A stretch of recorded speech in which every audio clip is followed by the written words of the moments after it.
हवाई सफ़र को इस वक्त दुनिया का सबसे सिक्योर या महफूज ट्रांसपोर्टेशन माना जाता है, लेकिन फिर भी कुदरती आफात या इंसानी गफलत से कई बार हवाई जहाज़ों के साथ ऐसे भी अनएक्सपेक्टेड हादसा हो चुके हैं जिन पर यकीन करना मुश्किल है। और सुनने में भी ये किसी मूवी का सीन मालूम होते हैं, लेकिन ऐसा हकीकत में हो चुका है।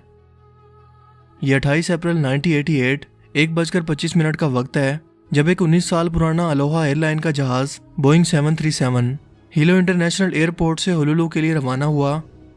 इस दिन मौसम हमेशा की तरह साफ था और किसी भी तरह की फ़नी खराबी के आसार नज़र नहीं आ रहे थे। ये प्लेन होनोलुलु से हीलियो पहुंचा। यहाँ रुककर इसे जहाज़ की इंस्पेक्शन करना थी, यानी इंस्पेक्शन करनी थी कि जहाज़ में किसी भी तरह की कोई फ़नी खराबी तो नहीं है। लेकिन पायलट्स को लगा कि इसे चेक करना ज़रूरी नहीं है, इसीलिए इस प्रोसेस को स्किप कर दिया गया। इसके बाद इस जहाज़ की अगली मंजिल थी कुआई। ये जहाज़ उसके लिए रवाना हुआ। इस जहाज़ के कप्तान रॉबर्ट सिंस्थाइमर का 6700 घंटे का फ़्लाइट एक्सपीरियंस था। इस प्लेन के अंदर 89 मुसाफिर, 3 फ्लाइट अटेंडेंट और 2 पायलट्स मौजूद थे। 1:26 पर जब ये जहाज़ मुआई से कुआई के लिए रवाना हुआ तो ये 24,000 फुट की बुलंदी पर मौजूद था। मुआई से 26 मील की दूरी पर अचानक मुसाफिरों को अजीब सी आवाज़ें सुनाई दी। इन्हें ऐसा लगा कि शायद जहाज़ के अंदर किसी सुराख से हवा बहुत तेज़ी से अंदर दाखिल हो रही है। देखते ही देखते इस एयरक्राफ्ट की लेफ्ट साइड की छत यानी पायलट के कॉकपिट से लेकर 19 फुट लंबाई तक टूटकर टुकड़ों की सूरत में हवा में बिखर गई, जिससे प्लेन के बाहर और अंदर का प्रेशर एक जैसा हो गया। लेकिन पायलट्स को इसकी खबर इस वक्त तक ना हुई जब तक इन्हें महसूस हुआ कि कोई चीज़ इन्हें पीछे की जानिब तेज़ी से खींच रही है। सो जब पायलट्स ने बाहर की तरफ देखा तो प्लेन की छत के टुकड़े बिखरे देखकर वो दंग रह गए। इन्हें घबराहट में समझ नहीं आ रहा था कि वो क्या करें, क्योंकि अब जहाज़ एक पेंडुलम की तरह दाएं और बाएं जानिब झूल रहा था, जिसे ज़्यादा देर तक कंट्रोल कर पाना बहुत मुश्किल काम था। लेकिन स्पीड ब्रेकर की मदद से किसी हद तक वो इसे कंट्रोल करने में कामयाब रहे। तमाम पैसेंजर्स ने सीट बेल्ट बांध रखे थे, वरना इस अफेक्टेड एरिया में बैठे तमाम लोग उड़कर हवा में बिखर जाते। और दूसरा, ऑक्सीजन मास्क ने इतनी ऊंचाई पर इन पैसेंजर की जान बचाए रखी। लेकिन एक बदकिस्मत फ्लाइट अटेंडेंट जो इस मुतासरा हिस्से के सामने मौजूद थी और जाहिर है कि उसने सीट बेल्ट भी नहीं पहन रखा था, वो हवा के इस प्रेशर की वजह से उड़कर प्लेन से बाहर जा गिरी। सबसे करीबी एयरपोर्ट मॉवी आइलैंड पर ही मौजूद था, लेकिन मसला ये था कि पायलट्स को हवा के प्रेशर की वजह से कुछ भी सुनना मुमकिन नहीं था। इवन कि वो खुद अपनी आवाज़ें भी नहीं सुन पा रहे थे और इशारों से एक दूसरे को समझा रहे थे। यूं 14,000 फुट की ऊंचाई पर पहुंचकर जब प्लेन नीचे ज़मीन की तरफ बढ़ रहा था, अब तक एयर ट्रैफिक कंट्रोल से कोई राब्ता नहीं हो पाया था।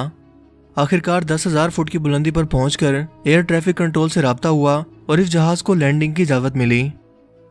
लेकिन अभी तो मुसीबतों का सिर्फ आगाज़ था, क्योंकि अचानक लैंडिंग के लिए इस्तेमाल होने वाले गियर ने भी काम करना छोड़ दिया और इसके साथ साथ लेफ्ट इंजन में भी आग लग गई। 1:58 पर यह जहाज़ एयरपोर्ट के रनवे पर उतरा, क्योंकि जहाज़ के पायलट ने राइट इंजन के ऑपोजिट थ्रस्ट का सहारा लेकर आखिरकार इसे सक्सेसफुल लैंडिंग करवा दी।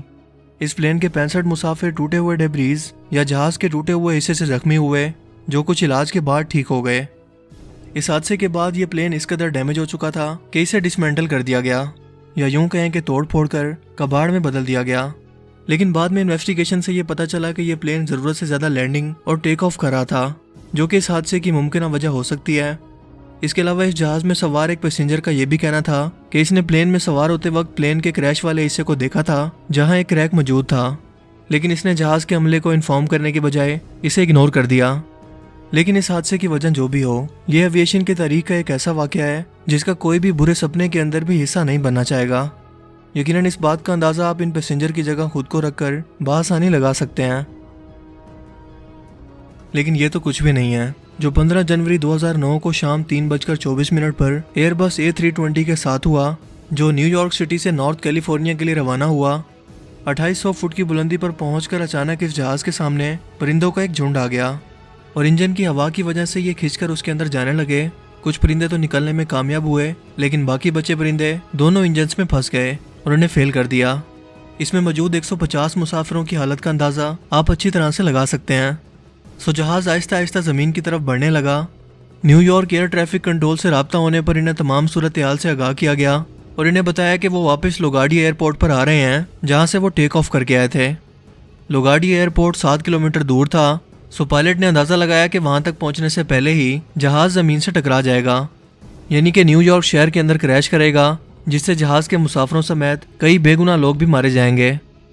सिर्फ 1650 फुट की ऊंचाई पर पायलट ने मुसाफिरों को बताया कि वो करीबी मौजूद हिडसन नदी के अंदर क्रैश लैंडिंग करने वाले हैं सो तमाम मुसाफिर इसके लिए खुद को तैयार रखें। एयर ट्रैफिक कंट्रोल ने एक हेलीकॉप्टर और रेस्क्यू टीम भी इस नदी की जानिब रवाना कर दी। सिर्फ 500 फुट की बुलंदी पर 3:31 पर यह जहाज 230 किलोमीटर पर घंटा की रफ्तार से हिडसन नदी के ऊपर क्रैश लैंडिंग करता है।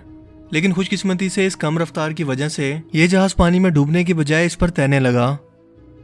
एक बेवकूफ़ मुसाफिर ने जल्दबाजी के अंदर प्लेन के पिछले हिस्से का दरवाज़ा खोलकर जल्दी से बाहर निकलने की कोशिश की, जिसकी वजह से पानी और जल्दी प्लेन के अंदर दाखिल होने लगा और बाकी लोगों की जान भी रिस्क में चली गई।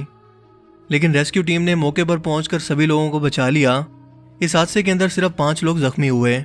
लेकिन अगर ये जहाज़ इस नदी की बजाय न्यूयॉर्क शहर के अंदर किसी जगह पर गिर जाता तो यकीनन इस शहर की इमारतों से जा टकराता और इसका अंजाम आप सोच सकते हैं।